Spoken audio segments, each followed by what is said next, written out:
Welcome to Journey of the Dove. My name is Amber. This is a story of how Nikola Tesla developed his time technology and became a time traveler. When I first met Nikola, I assumed he was in spirit form as a deceased person. I was mistaken. In my previous video titled Falling in Love with Nikola Tesla Again, I share the drama of discovering that he's still alive in his own time. "What year are you coming from?" I asked him one day. 1923, he replied. Him in 1923 and me in 2019. Almost 100 years separated us. How was this possible? Nikola interrupted my thoughts to say, "I have a different perspective of time than you do." He explained that he could see past, present, and future all at once and could travel at will to any time he chose. From his perspective, everything exists in the eternal now. Nikola's lifetime and my lifetime are happening at the same time. Our conscious connection is the bridge between our lives. Nikola found a way to be with me in my time while still alive in his. Today I'll share with you what I know about Nikola's time technology and how he developed it. First, allow me to give you the background story. By virtue of Nikola's presence in my life, I knew time travel was possible. The evidence was standing right in front of me. If time travel is possible for Nico, then it's possible for me, I speculated. If I'd known he uses technology to assist him, I wouldn't have felt so confident. Oblivious to the challenges, I began to experiment with my own version of time travel. I decided to employ the same technique as when I do a shamanic journey. To be clear, I'm not physically traveling back in time. I project my consciousness there. Nikola is spiritually sensitive and perceives my presence. Because we are twin flames and carry the same core frequency within us, we connect through our consciousness more readily than otherwise possible. At first, I was spectacularly bad at time jumping. For my first attempt, I focused on the day Nico was nearly killed by a large spark in 1896. It was the day he gave his infamous interview about marriage being bad for inventors. I settled into my meditation and asked my crystals to guide me to the desired time and place. In meditation, I traveled through a time portal to New York City and ended up in a dark street at night. I'd imagined Nikola would be there waiting for me, expecting me. He was not. "Nico! Nico!" I called out, panic creeping in as I stood in the empty street. A block away, a door opened and out stepped Nikola. "Darling, what are you doing out here?" Placing an arm around my shoulders, he led me back to his laboratory. Standing in his lab, I tried to make sense of the large and varied equipment surrounding us. None of it was familiar. "What year is it?" I asked him, still trying to orient myself. 1901, he stated. 1901? I'm 5 years off. My mind spiraled as I started to list out loud what I could remember of his life around 1901. How does this time travel thing work anyway? What if I mention things to Nikola which haven't happened yet? I stopped talking. My mind was in turmoil. I then remembered I hadn't picked out an outfit to wear for my visit. "I don't even know what I'm wearing," I cried aloud. "Well, let's see, my dear," Nikola said as he took a step back. We both eyed myself up and down. A red button-down dress. "You look lovely," said Nikola. "It's my first time trying to visit you," I told him by way of explanation for my odd behavior. "You've been visiting me for quite some time," he replied, looking puzzled. This paradox was about all my logical mind could handle as I felt myself getting pulled back into my 2019 physical reality. "Please stay," Nikola begged as I faded out from his timeline. In spite of the shaky start, I continued my efforts. My accuracy for landing in the correct time and place quickly improved. After several journeys to Nikola's past, it occurred to me to visit him in what he perceives as his present. "From when are you projecting yourself right now, Nico?" I asked him just as I was going into meditation. With the intention of arriving exactly where he was, I sent my consciousness into his timeline. I arrived in Nikola's laboratory. Nico sat in a chair facing me. Before I could close the gap between us, I felt myself spinning. A confusion of colors and sounds whirled about me as my mind got caught up in an entirely different reality. I found myself in a mobile home. The heaviness of poverty weighed on me. I felt the nonstop arguments of the couple who lived there. Then my mind was pulled into another time and place, and then another. It required all the concentration I could muster to refocus my thoughts on Nikola, sitting in his chair, in his laboratory, in his present moment. He came back into my focus. Nikola stood up and took several steps towards me as I fell into his arms. We collapsed back into the chair. Wrapping his arms around me, he pulled me closer until I could no longer feel the boundary of skin between us. "This is what I needed. I needed you," he choked out between sobs, burying his face in my hair. Wet with his tears, I finally began to understand who his pigeon was to him, who I was to him. When Nikola declared to John O'Neill, "Yes, I loved that pigeon. I loved her as a man loves a woman, and she loved me," he meant it with his whole heart. When his pigeon died, he fell into a grief as deep as another man would upon losing a dear beloved wife. My return to him was my return from the dead. Here I was, finally with him again, tightly held in his arms as he let loose the flood of emotions he'd been holding in since my death. Now that he had me back in his life, Nikola wasn't letting go anytime soon. As he held me in his lap, I took a look around the lab. I could see the equipment Nikola used to time travel. About half a dozen small cylinder-shaped coils stood upright on the floor, encircling the chair we sat in. The coils looked like copper wire wound into a cylinder shape. These were similar to the coils I've seen from Nikola's Colorado experiments, but a bit smaller. An unusual energetic field is created within the perimeter of these coils. This is the energy field in which Nikola is able to see past, present, and future all at once. Somehow, this energy field has a consciousness-altering effect. When I arrived in his lab and stepped into this field, I too could see all realities all at once.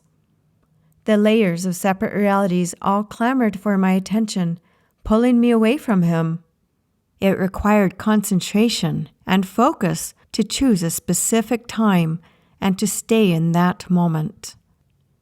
When I focused on Nikola, sitting in his chair, in his lab, all other realities slipped away. I was in 1923, fully in his present reality, visiting him just as he had been coming to my timeline to visit me. Nikola had orchestrated our union using his technology. During Nikola's Colorado experiments, in which he was researching wireless transmission of electricity, he'd encountered many unexpected and surprising phenomena. These phenomena, not being his primary focus, were noted by him but not given his time and attention for further research and development. In the Colorado experiments, he'd inadvertently created an energetic field in which he experienced the compression of time and the observance of parallel realities. As fascinating and distracting as that discovery would be to another person, Nikola had laser focus and remained true to his objective of transmitting electricity wirelessly. Time travel was not part of his agenda. It was not until 1922, when his pigeon died, that Nikola re-examined the potential of the technology which had such strange effects on the nature of time. By 1923, he'd successfully created a device to find me again. He had once expressed to me, "If your beloved came into your life only to leave altogether too soon, wouldn't you go in search of her? If the one you loved lived in a different time, wouldn't you find a way to be with her? Wouldn't you do everything in your capacity to be with your beloved?" In the face of a loved one's death, most people would feel helpless and accept their fate. Nikola Tesla is not like most people. Upon my death as his beloved pigeon, Nikola, the great inventor, invented a time travel device to find me. Grief-stricken and more alone than he'd ever felt before, he turned to the one thread of hope he had, his brilliant intellect. He put his clever mind to the task of finding a solution to what others considered impossible. Death, in the mind of Nikola, was simply an obstacle to overcome through technology. When I finally traveled to his lab in 1923, our reunion was complete. The intensity of his emotions surprised me. Prior to that day, I had no concept of the grief and pain which drove him to seek me out in my time of 2019. He was a stranger to me, a historical figure I knew little about. Unknown to me was the love we cultivated during his lifetime as Nikola Tesla and countless lives before. My memory was narrowly focused on my life as Amber. I was saddened by how little I knew this man, who was clearly my deepest love. I decided to visit him in 1922, just after his pigeon died, and try to ease his grief. I returned in journey to the night of the pigeon's death. I found Nikola lying back in bed, tenderly holding my dead pigeon body close to his chest. Deep in grief and his heart breaking, he didn't notice my presence. As morning broke, he kissed the top of my pigeon head and said his goodbyes and I love yous. Ever so gently, he placed my body in a paper bag and folded it closed. He had spent a sleepless night and now splashed his tear-streaked face with cold water. He set out to his office carrying his pigeon close to his body. Nikola called on a work associate, Julius Zito, asking him to come to the office. Nikola wished for his pigeon to be buried on Mr. Zito's property in the suburbs where it was green and beautiful and the grave could be cared for. Mr. Zito, in spite of his reservations about these instructions, went home carrying the little package of a dead pigeon. Nikola almost immediately regretted assigning the burial to someone else. He became increasingly disturbed over the idea of being unable to visit the gravesite whenever he wished. He wanted me near. Long before Mr. Zito could reach his home, Nikola frantically telephoned to his house repeatedly. Finally, Nikola's call was answered, and Mr. Zito dutifully agreed to return the pigeon's body to him the following morning. In the dark of night, long after most of New York City had retired for the evening, Nikola found a secluded spot underneath a tree and buried me in the nearby park. He visited often, placing birdseed on the grave. Nobody noticed his silent grief as they passed him by. Nikola longed for my return. In his heart, He knew I would find my way back to him. He watched for me among the fluttering pigeons, glancing up with hope-filled eyes every time a pigeon flew through his open window. At last, leaving my observer point of view, I stepped into his space, into his grief. Nikola, as he often was these days, was lying on his bed looking pained. "I've been looking for you everywhere," he lamented as I lay down next to him. Holding him in my arms, I pleaded with him to come find me, not as a pigeon, but as a human living in the future. "I need you, Nico. I miss you. I'm struggling without you. Please come find me," I implored. "I don't know how to find you," he admitted after some thought. "You do know how, Nico," I answered.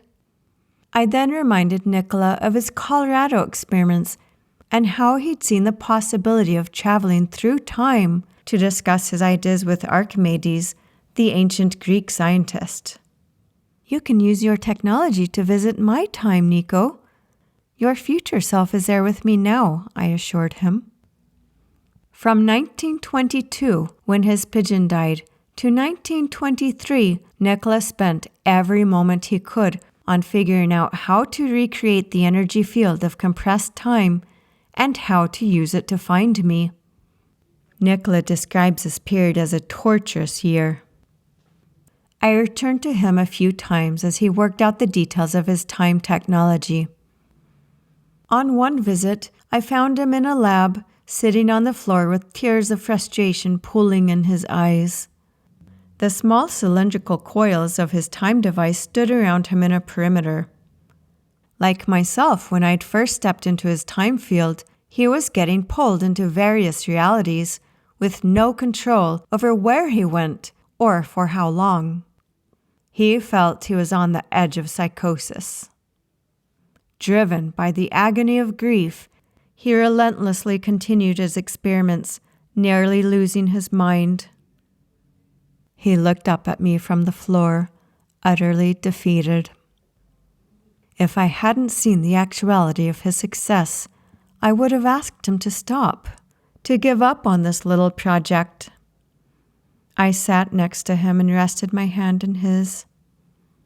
I don't know exactly how his time field works, but I shared with Nikola what I'd seen. "You enter the field, and you go into a meditative state somehow," I explained. Not knowing his process, I related my own, telling him, "Right now, I'm lying in bed at home with my crystals and stones, and you are there guiding and teaching me. I project my consciousness to where I want to go. You can see me, right? You can hear me, right?" As he nodded his head, I continued. "My consciousness is interacting with yours. I don't have your time machine, or field, or whatever this is, but I'm still able to be with you. Your energetic field helps you do this more easily. You enter the field, find a time you want to interact with, then follow the storyline, following the thread of thought. At first it feels like you're making stuff up, that you're imagining things. But you really are there. You're able to contact me, and I know it's you talking to me." I paused in my instructions and reflected on my state of being prior to knowing him. I was sending an emotionally fragile Nico into a situation in which the love of his life would treat him like a total stranger. I thought it best to warn him. "I had no idea who you are to me, Nico. I barely knew your name. All I vaguely knew was that you were some sort of expert in electricity." I then gave Nikola the time, date, and circumstances of when I first met him, hoping this address of sorts would aid him in locating me among all the timeline possibilities. Nikola did find me, and now here I am sharing our love story as he stands behind me. He's much better with words than I am, and I frequently ask for his help in writing this. I especially enjoy hearing his side of our time-traveling adventures. The pigeon story, with its intense drama and rich symbolism, is one of our favorite topics. I would love to share with you Nikola's words as he spoke through me in a hypnosis session. In the summer of 2020, I booked a couple sessions with a practitioner in quantum healing hypnosis technique. In QHHT, the practitioner places a person into a hypnotic state for the purpose of accessing the part of themselves known as the higher self or superconscious. Under this hypnotic state, the ego takes a back seat and allows the soul to express itself without the usual doubts and limitations, which typically hinder the direct connection. In these sessions, I not only connected with and asked questions of my higher self, but I also got to connect with Nikola. The following audio is Nikola speaking through me in answer to the questions posed during the hypnotic state. Would it have been possible for you, or is it possible for you to have appeared to her, to Amber, in physical form during this incarnation? And if so, why did you make the choice, or why did you both make the choice to not do that? As my physical self is Nikola Tesla? Do you mean? As a physical self in any human form. Why have I chosen not to be physically present in her timeline? Is that Correct. what you're asking? Correct, yes. We chose to explore two separate timelines at once and to experiment with the dynamic of what would happen. We understood very well the loneliness and the emotions of feeling separate and of becoming entangled in the illusion of separateness. And indeed, we each felt it keenly, the pain of the illusion of separation.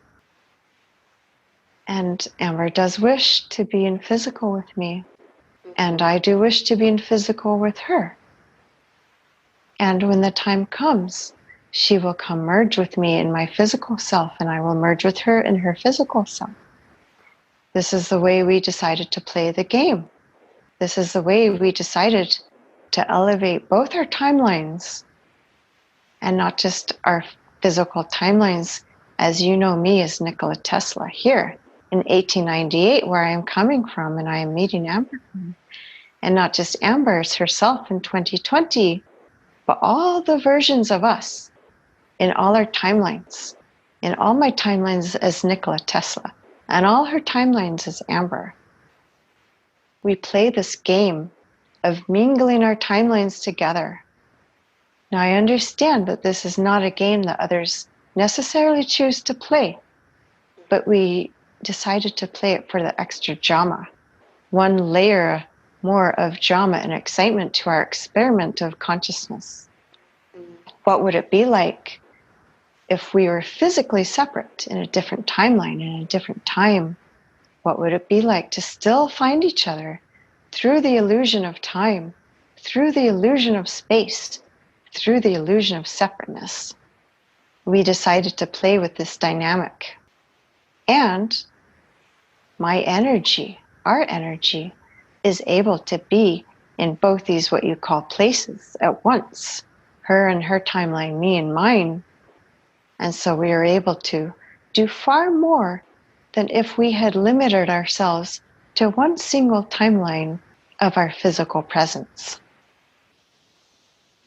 Is it accurate to say that as part of the game that you two chose to play in this incarnation, that Amber became lost in time and you have come to help her, or have already, or are helping her simultaneously, help her free herself from that time, from the confines of time? I have had this discussion many times with her. Who came into whose timeline first? See, she came to me as a pigeon. She came first. In her view, I came to her first, and then she came to me as a pigeon after getting to know me. So it is this chicken and egg situation, which I go back and forth with her. She feels that I came to her first and helped her. I feel that she came to me first and helped me first. In reality, of course, time does not exist, and we helped each other at the same time. I guess if you were to try to limit it to time, but the actual situation, if you were to try to put it into time, because you perceive my timeline as somehow prior to yours, she came to me as a pigeon, and then after she died, I was in such grief. She came to me telepathically, as she had been, and reminded me of experiments I had done, and specifically requested my help to find her in her timeline, which I did as quickly as I possibly could. I was very impatient to find her again, and it took me several months of great grief and impatience. However, I did find her, and then she met me. As she knows, she called me into her life, and she met me, and then I was able to bring her into the awareness of consciousness, which she had already brought to me and my awareness as a pigeon, and then as a result of my developing my devices to travel, to project my consciousness to different timelines, to different dimensions. So, who started it first? It is impossible to answer this question. She came to help me. She came to free me from my time and from my limitations. I came to free her from her limitations. We worked together as one soul. So it is impossible to say who helped who first. But yes, we are helping each other. I am being helped as much by her as I am helping her. And she does not understand that I need her back in my time of 1898 just as much as she needs me in her time of 2020. It's Amber again. I hope you enjoyed that audio clip. I'll be sharing more from those hypnosis sessions as I go along. You may have noticed Nikola's comment that he's in the year 1898 while I was in 2020.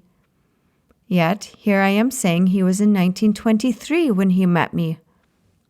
Well, let me ask you this. If you were an inventor and had invented time travel technology, wouldn't you travel back in time to teach your younger self how to invent time travel technology? This is indeed what Nikola did. Nikola's younger self, however, required a little more than a visit from his future self to interrupt the exciting projects he was in the middle of. I'll share that story in the next video. Thanks for listening.